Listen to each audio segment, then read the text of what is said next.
islands are situated in the North Pacific Ocean, forming a chain which extends about 1,200 miles west-southwest from Alaska Peninsula toward Siberia to form the southern boundary of the Bering Sea. The Aleutians comprise 4 groups, the Fox, Andrianoff, Rat, and Near Islands, and constitute part of the territory of Alaska, USA. Of volcanic origin, there are numerous cones on the chain, many of them still active.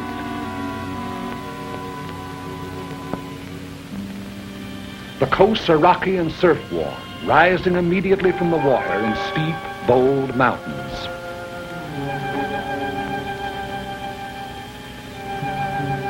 The Aleutians are the storm pot of the Western world. A permanent low-pressure area prevails there.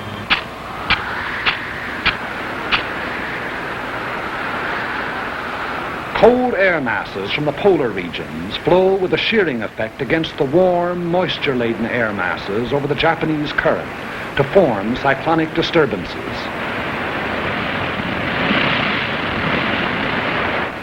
Because of the Earth's rotation, these disturbances move from west to east, and this meteorological phenomenon constitutes one of the most dangerous weapons in the arsenal of our enemies, for it enables the Japanese to operate behind the moving curtain of a storm. In the early days of June 1942, they employed this advantage in an all-out attempt to secure absolute domination of the entire Pacific Ocean. Behind eastward moving storms, they dispatched 2 invasion fleets against 2 widely separated objectives, Midway Island and Dutch Harbor, an operation designed to break the American line of sea defense upon which the security of the Pacific coast depends.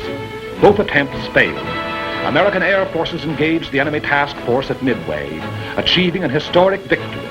And at Dutch Harbor, American land-based planes from secret American airfields swarmed down, seemingly out of nowhere, to knock out 1, 2 troop-filled transports, 3 heavy cruisers, 2 destroyers, and 1 aircraft carrier. In pursuit of the enemy, our Army and Navy airmen flew through storm and fog and hurricane, 1/5 on instruments, 4/5 on luck, 20 hours out of 24 sometimes, through blind passes, by uncharted peaks, down through zero ceilings, not knowing whether the enemy fleet or a mountain lay below, sweating it out for hour after blind hour of continuous flight, and home without benefit of directional beam to land on unlighted runways, refueled, and take off into gray, blind hell. There is no monument to the many who went out and did not return. They fought and patrolled, in many instances, until their fuel was gone, knowing they would be forced down at sea, but unwilling to break off contacts they had made with enemy forces. Few are alive of those that flew against the Japs in the Battle of Dutch Harbor. If you wish to see their monument, you Americans here at home, look around you. In retiring, the remnants of the defeated Japanese task force landed troops on the undefended islands of Attu, Adak, and Kiska. We immediately undertook the offensive. So commenced our march out along the bridge toward Asia. In late August of 1942, a large detachment of our troops landed on an island several hundred miles out along the chain, and under 2 hours by bomber from Kiska. The name of this island is Adak, and it is closer to Japan than any other American outpost. Typical of the Aleutian chain, it is windswept, treeless, rain-soaked, carpeted with sphagnum, a flat, spongy vegetation like undersea growth, which oozes water at every step. The only bird life on the island is its scavenger ravens, big, black, wind-ruffled. Remote as the moon and hardly more fertile, Adak is next to worthless in terms of human existence. Its sole value is that of a pin on a staff officer's map, but that value is measureless. Strategically, Adak is one of the most important locations in the world. 11 days after the occupation, an airfield was completed, and the first U.S. bomber sat down. 3 days later, flights took off on a bombing mission to Kiska, with complete fighter protection. Since that time, missions over Kiska have become a daily affair. The airfield is the heart of the island, beating with a 500,000 horsepower of heavy and medium bombers, Navy amphibians, pursuit ships, transports. The sound of the engines warming up starts before dawn, echoing back from the mountains that flank the field.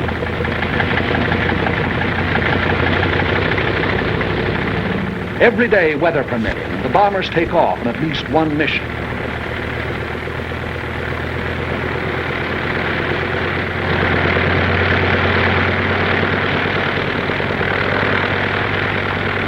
Often on good days, a first flight takes off in the sunrise, others following at regular intervals, so that Kiska's under bombardment every hour until nightfall.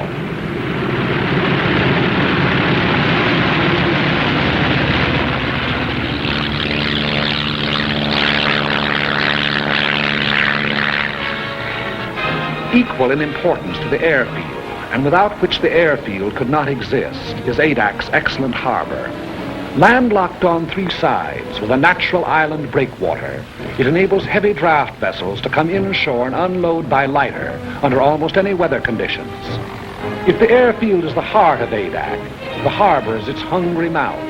Its demands are ever on the increase. By day and by night, freighters, tankers, transports deposit munitions, supplies, men upon the beach. Standing guard over all the defense installations, coastal batteries, anti-aircraft emplacements, machine gun posts. There is nothing vulnerable about Adak any longer.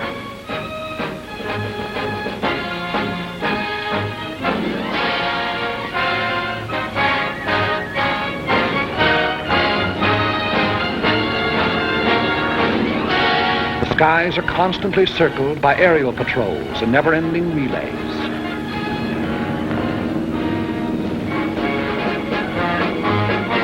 PT boats, those seagoing in-fighters, stand by in readiness for a surprise landing attempt.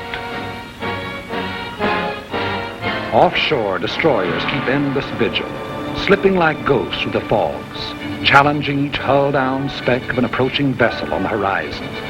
Listening with their undersea ears to the beat of an engine, scanning the seas with the plume of a periscope, standing rugged duty in the bearing patrol, or slipping into port on the flank of a convoy. Although the sea lanes to Adak are constantly traveled by convoys, and contact with enemy submarines is a daily occurrence, sinkings in these waters have been few and far between. Contact with an enemy submarine may continue on and off for hours, during which the undersea craft maneuvers for position to attack, venturing within the radius of the convoy's undersea detectors, only to crash dive, then kill engines and lie silent on the bottom as our destroyers bear down and release depth charges.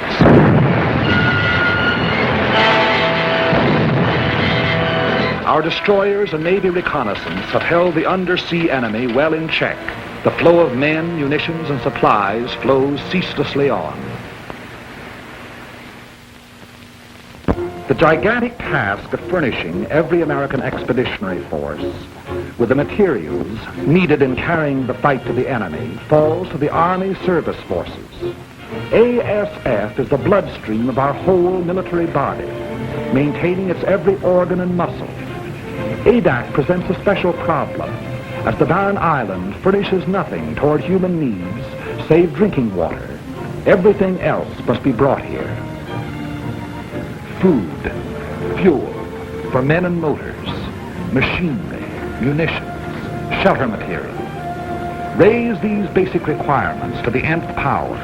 Add parts and replacements for everything from Caterpillar tractors to can openers, plus the operations of estimating, purchasing, assembling, transporting, delivering, and becomes apparent why the job of supplying a military force is now dignified by a $12 word like logistics.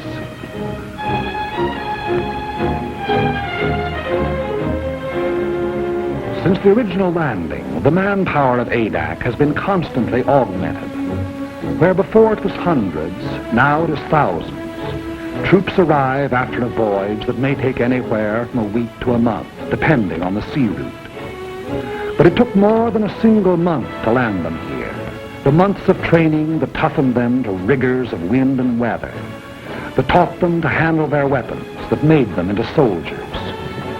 Add those months to the period of the voyage from the States.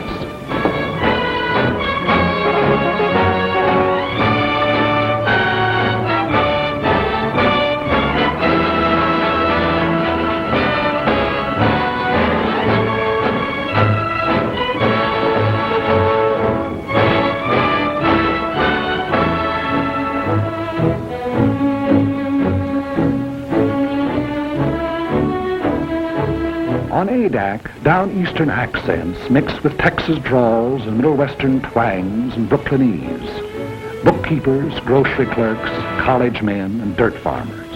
That is, of course, ex-dirt farmers, ex-bookkeepers, ex-college men. Soldiers now, as though all their lives they'd been nothing but.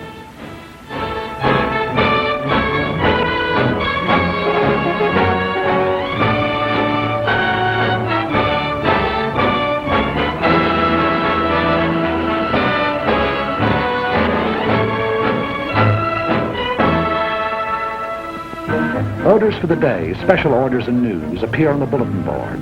Since newspapers and magazines are usually from a month to 3 months out of date, these radioed news flashes are the only means by which the soldier knows what's going on outside.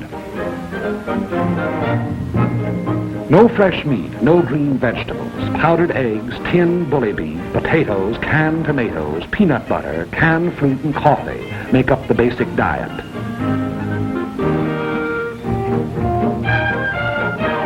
And biscuits, barrels full of biscuits. Appetites are huge. Officers and men attend the same mess. As often as not, an officer doesn't display the insignia of his rank. The salute is reserved for rare occasions, but discipline does not suffer. Customary military formality is relaxed, plain, simple necessity taking its place.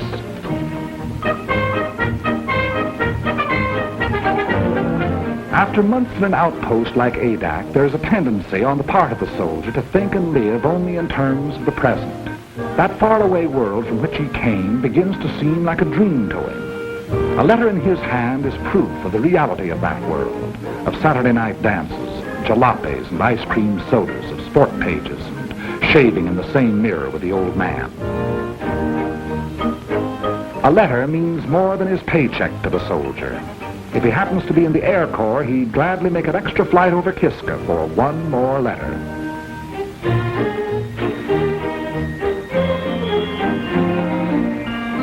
No moving pictures, no stage door canteens or USO, no girls, pretty or otherwise. Nothing to drink, not even a Coke. Candy bars, cigarettes, and chewing gum are rationed, but you never hear any belly aching. The extraordinary fact is that morale actually gets stronger the closer troops come to the enemy. On Adak proper, morale is first rate.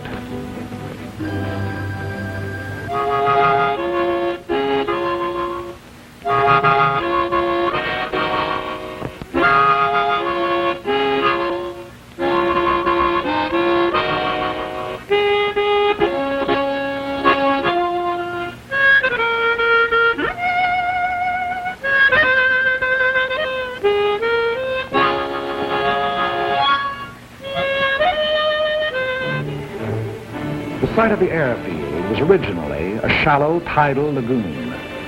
Army engineers diked up its inlet and drained off its waters by means of a channel to the sea. It was their resourcefulness in exploiting a natural formation which made possible the completion of the field in 10 days and 11 nights, for the work never ceased. Bulldozers shifted thousands of tons of the lava ash which composed the bed of the lagoon. Not a new gain to the Corps that built the Panama Canal.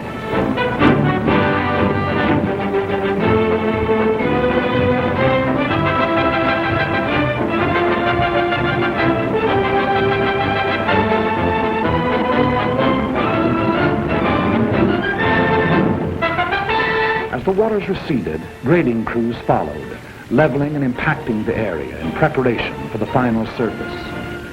This surface was not to be the usual concrete runway of an airport, but a steel one, whose sections had been prefabricated in American mills. It was put down by the infantry, of course. In 36 hours,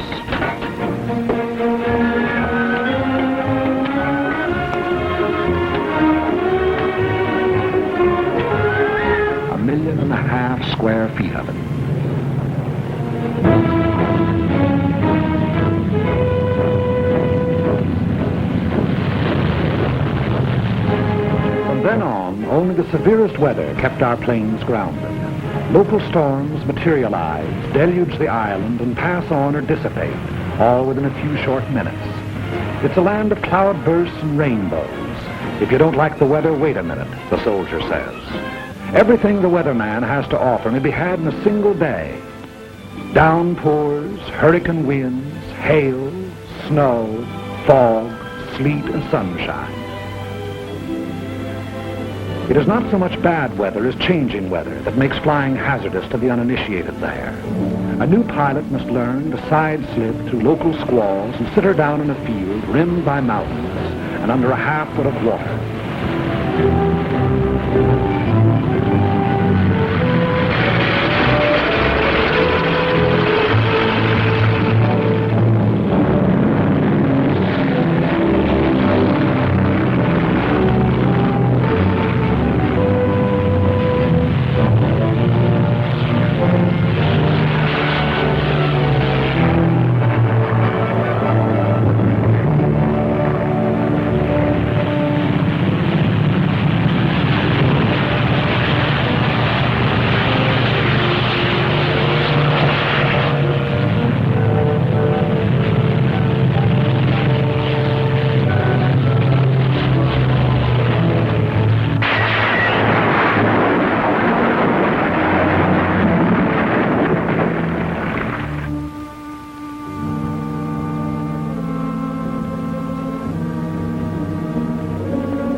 The greater percentage of casualties, however, occur in the anti-aircraft fire over Kiska.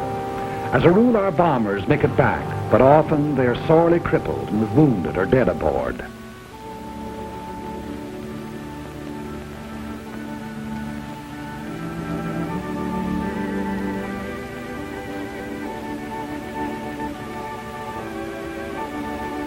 In my father's house are many mansions. If it were not so, I would have told you. I go to prepare a place for you, and if I go and prepare a place for you, I will come again and receive you unto myself. And where I am, there ye may be also. And whither I go ye know, and the way ye know.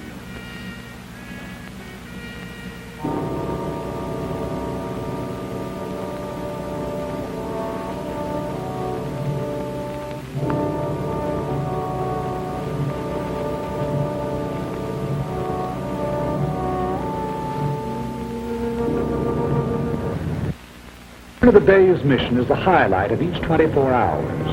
Eyes turn skyward and ears strain for the faint beat of approaching engines. At the first sound, an alert is flashed to the ground defenses. Units clear for action. Anti-aircraft and machine guns are stripped, ammunition broken out, and everything is put in readiness for an enemy who may be tailing our flights home.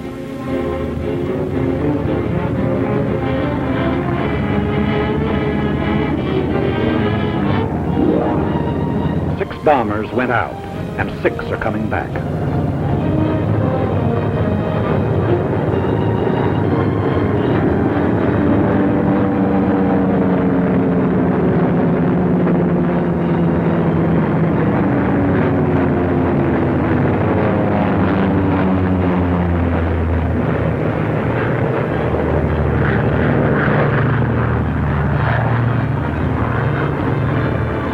A first ship lands.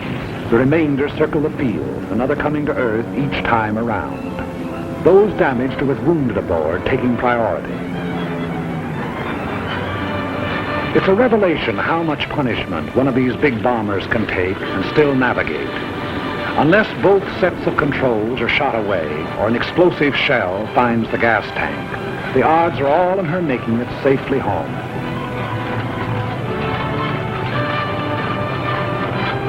Anyone who's been over will tell you that the most wonderful ride in the world is the ride back from Kiska. No matter if two engines have conked out and daylight is pouring through the wings, there's just something about the scenery on the way home.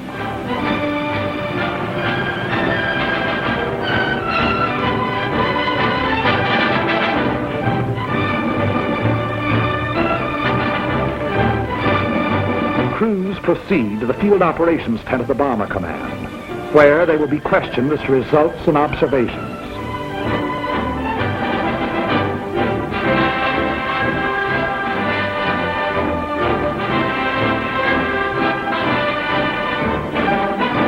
Their jigsaw reports, taken singly, are compared and cross-checked until a complete and accurate record of the operation has been assembled. Thereafter, they're dismissed, with nothing to do till tomorrow but eat, drink, and be merry. I've got sixpence, jolly, jolly sixpence. I've got sixpence to last me all my life. I've got tuppence to spend, and tuppence to lend, and tuppence to send home to my wife.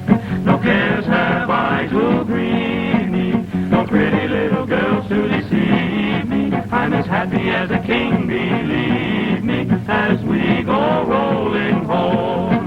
Rolling home, rolling home, rolling home, rolling home, by the light of the silvery moon. Happy is the day when the air gets its pay, as we go rolling home. But Adak's tomorrow begins today with a directive from Kodiak Island, Intelligence Center.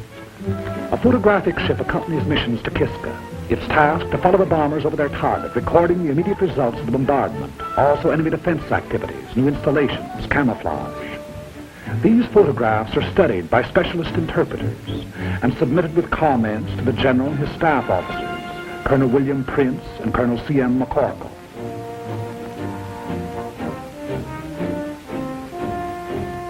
Here is Kiska, her camp area, with its steel huts, her hangars, her underground railway, her gun installations. Kiska, one of the hottest spots on the earth, or above. The main objectives in any mission from Adak are the destruction of enemy shipping en route to Kiska, destruction of installations on the island, harassing of enemy personnel. When the broader aspects of the operation have been decided upon, the senior officers of the bomber and fighter units work out its details. Among considerations in planning a mission are the type of aircraft to be employed, the weight and type of bombs, the time, altitude, and direction of the attack. All of these are interrelated, a change of one influencing all the others. The overall determining factor is weather. For this reason, the Navy meteorologist plots his charts up to the very time of takeoff. A change of weather at the last moment may mean a complete revision of tomorrow's plans. Tomorrow is Sunday.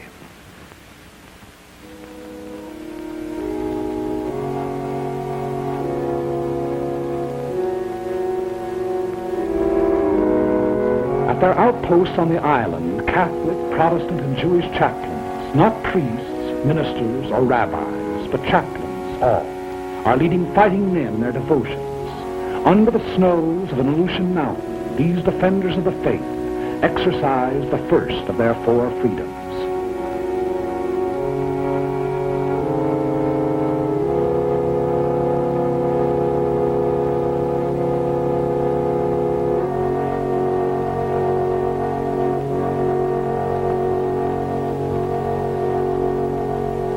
But so far as the business of war is concerned, Sunday on Adak is like any other day.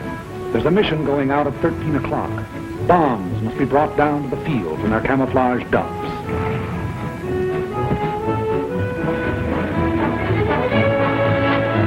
A heavy bomber carries either 16 250-pounders, 12 500-pounders, or 8 1,000-pounders.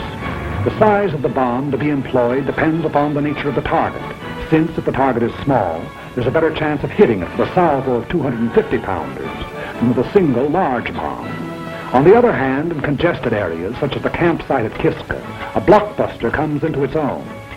Tail fins and fuses are put on directly before the assembled bomb is hoisted into the bomb bay. When the time comes, bombs can be released either individually, in sticks, or in salvos. Belts of ammunition are brought to machine guns and threaded into receivers ready for firing. The rounds are put onto the belts in successions of threes, red-tipped tracers, yellow incendiaries, and black regulations. Each moving part of each gun has been tended with watchmaker's care, and every belt of ammunition is cleaned, oiled, and checked before the takeoff.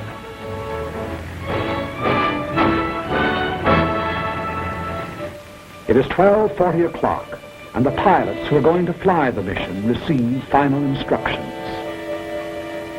3 flights, 2 of B-24s and 1 of B-17s are to go over the target. The first flight at 1,100 feet to drop 500-pounders on anti-aircraft installations at North Head.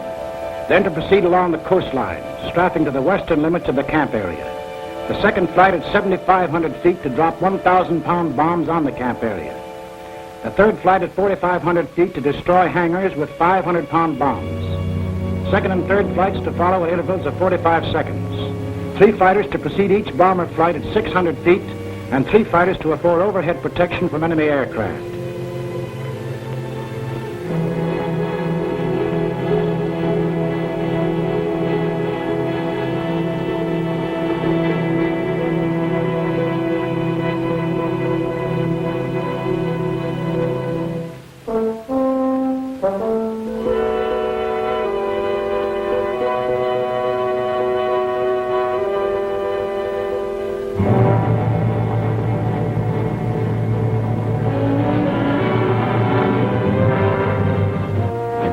Crews begin to assemble around the ships, awaiting the appearance of their officers. A bomber crew is a team, and the longer it's together, the better the teamwork. Theirs is a mutual responsibility. The safety of the ship and the lives of all the others may depend on any single member. Trust, respect are implicit in such a relationship if it is to endure. Maybe in the beginning you don't like the color of a guy's hair, but if he's all there at his job, you'll get to like it fine. Enlisted men eat, sleep, fly together. Their voices on the intercom become familiar, easy to understand, and understanding is vital. Every gunner knows the quality of every other's marksmanship and courage. The navigator can plot a 1,000-mile course over open sea and make a landfall. 8 men can testify. Trust and respect for the bombardier, the radio operator, the engineer, co-pilot, and trust and respect for the ship they fly. A monument ought to be put up to that pre-war fraternity of high school speed maniacs, for out of their ranks, our fighter pilots are largely drawn. They bring to their hazardous undertakings split-second judgment, inspiration, daring. Lieutenant George I. Riddell, 12 strafing missions over Kiska. Lieutenant Hawley P. Mills, 14 missions. Lieutenant Lyle A. Bean, 13 missions. Major Milton Ashkins, 15 missions. Lieutenant Henry J. Strankowski, 11 missions. Colonel Jack Chenault, son of General Chenault of the Flying Tigers. Colonel Jack has a 0 and a submarine to his credit.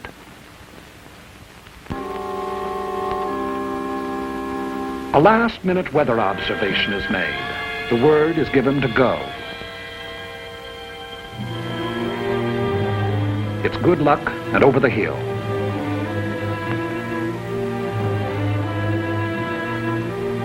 The aerial camera goes aboard.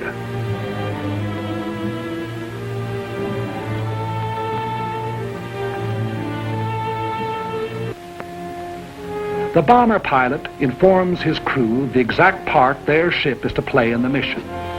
Your bomber pilot is of a different breed to your fighter.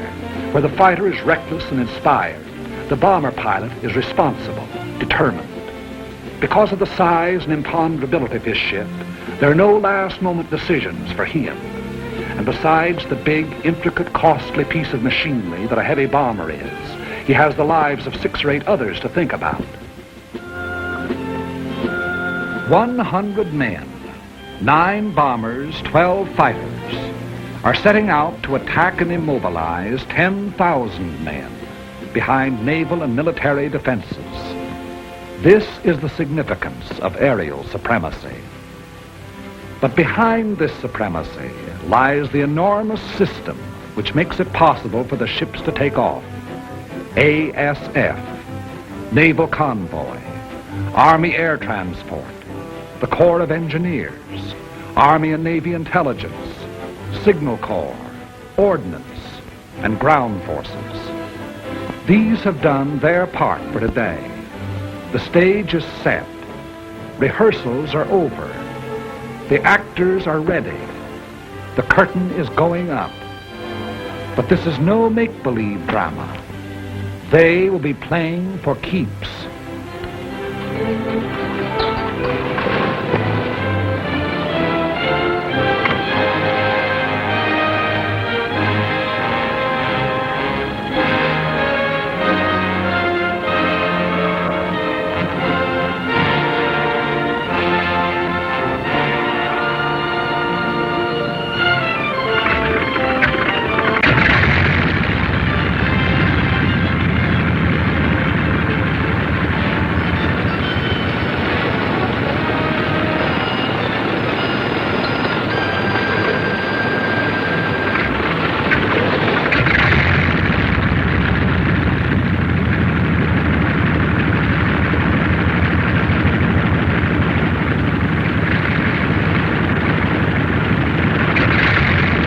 Colonel William O. Erickson, who sat the first bomber down on Adak and led the original mission over Kiska.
The thunder of engines makes the earth tremble and the ravens rise.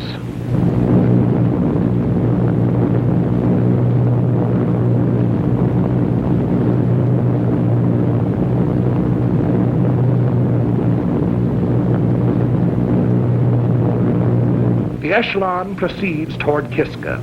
It's about an hour and 3/4 from Adak to Kiska.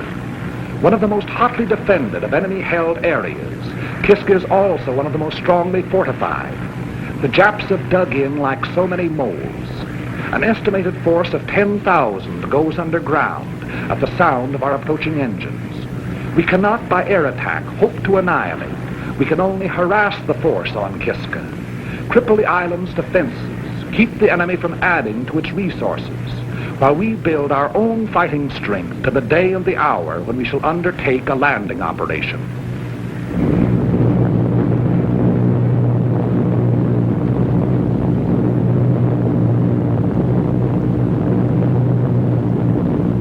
Radio contact is maintained between the bombers and Adak throughout the flight, which proceeds at military speed, 165 miles per hour.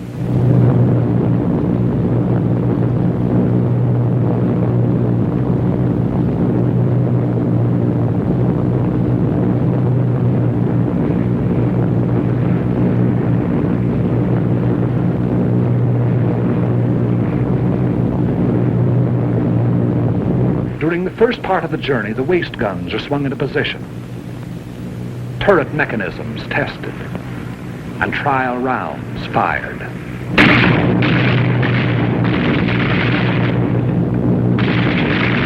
Time moves slowly going out to the target. Crew members have even been known to play stud poker. The route is quite familiar by now. Many pilots and crews have made the flight 25, 30 times.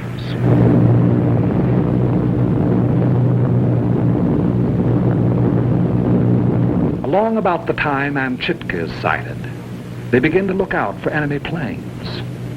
The men whose regular job it is say no matter how often a fellow's gone over, he always feels funny up there over Kiska.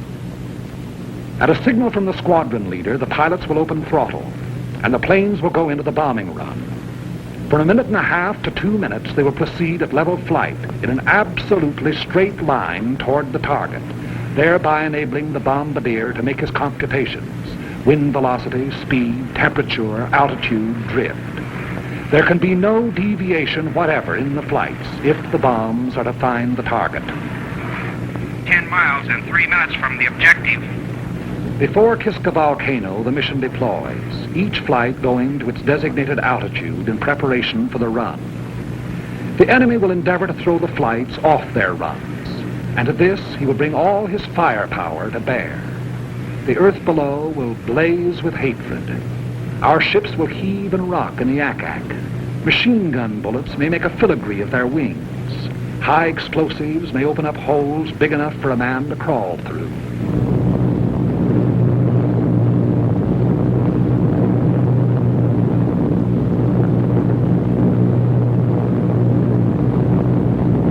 Little Kiska, outer defense of Kiska Harbor. Bomb bay doors open. Bomb bay doors open. 6 degrees right on course. The object is to hit the target, not to avoid anti-aircraft. Remember this, you're just as liable to run into it as away from it. The best way is to forget what's happening outside and make the run by instruments. That way, if it comes, well, you just look over your shoulder and see a man with a long beard, and you say, "Good morning, Father Abraham." I want every man to stick by his gun until I say he can leave. Use every round of ammunition on this ship. Fire straight at the gun flashes until they stop. If we're hit and have to bail out, there'll be plenty of Navy around to pick us up. Okay, shall we give it to them?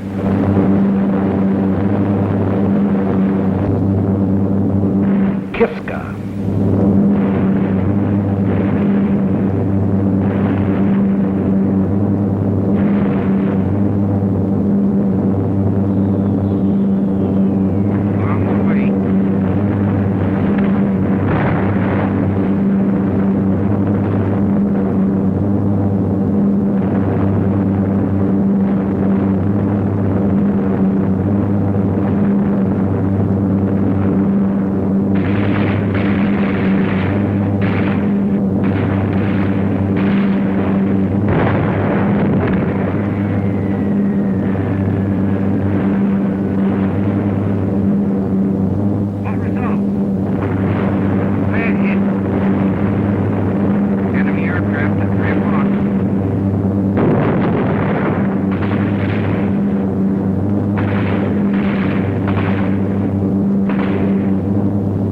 Flight, low altitude.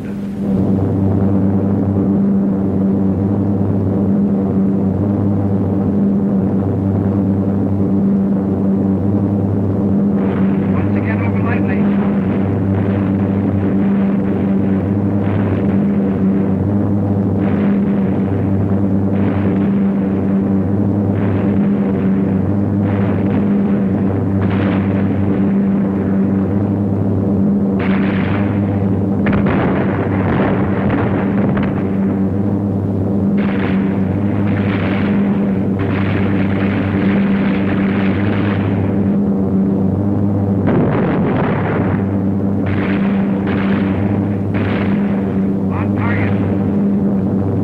ahead.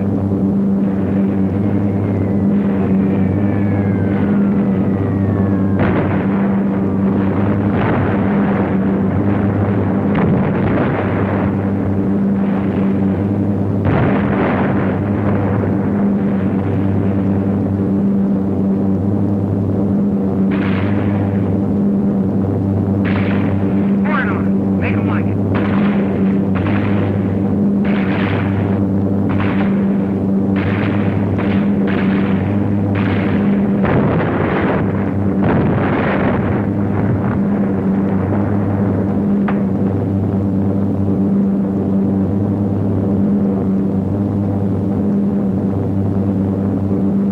Third flight at 4,500 feet.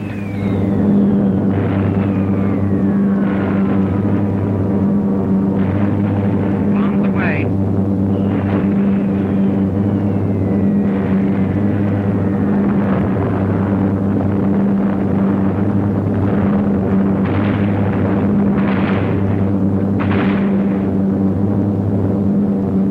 Here it goes.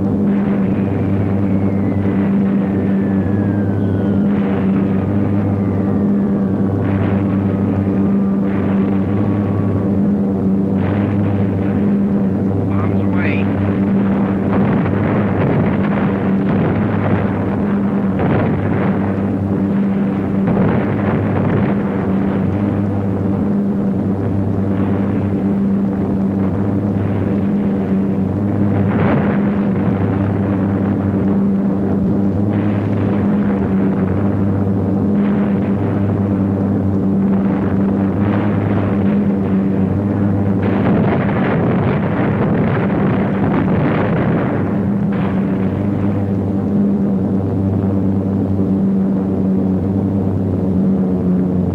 Check in, tail gunner. Okay. Voice gunner. Okay. Radio man. Okay. Rope turret. I got a slugging arm, but I'm okay. Belly turret. Okay. Nose. Okay. Kiska's hangars are destroyed, burning. Our bombs found the target. 9 bombers came out, and 9 are going home.